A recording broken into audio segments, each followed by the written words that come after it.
Yeah, what is Atlanta thinking, Steven? Like, you bring down Dwight Howard. All right, so Al Horford goes bye-bye. You bring in Howard. You still got Millsap. Schroeder's now your guy. Kyle Korver's still there. Like, they're a top 5 team in the East. And now you just trade Kyle Korver and you're looking to dump Paul Millsap. Like, what the hell's going on there? Yeah, they haven't lived up to the expectations. I mean, especially with getting Dwight.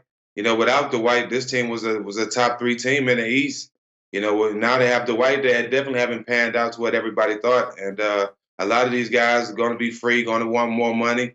Paul Millsap is definitely not worth the money, in my mind. Not worth the money he's asking for. He's asking for $35 million a year. Where? How, Sway? How?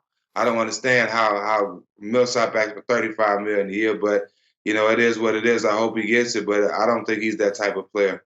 Stay with Paul Millsap, though. A lot of teams will be in the mix for Millsap. He's expected to opt out. Maybe he does get traded before he even opts out. Some of the teams in the mix for his services, the Raptors, the Nuggets, and the Kings. Which team do you think would benefit the most by having Millsap? Yeah, it's hard to say. Millsap is not the drop it to ISO player. He's not as athletic as he used to be.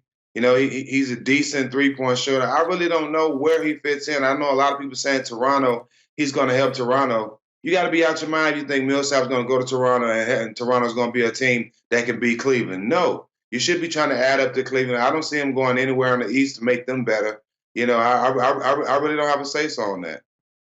Yeah, I understand what you're saying. I mean, he's a guy who's more of a stretch 4. You know what I mean? He doesn't have that explosion that he used to have. He's still a pretty good rebounder, but like Steven said, I don't think like, oh, you just got Paul Millsap, like, oh, snap, like that's going to put you over the top. It's just not going to do that. Now, he's like a system guy. Like, you look at Al Horford. Has he really given the Boston Celtics that much more of a boost? And then we look at DeMar Carroll when he left Atlanta. Did he give Toronto a huge boost? Same thing, Paul Millsap, to me. A good player, but just a system guy. Yeah, I mean, I think Millsap and Horford make a team better. Yeah. But do they make you better enough to beat the Cavaliers? And No. the answer is no, right? No.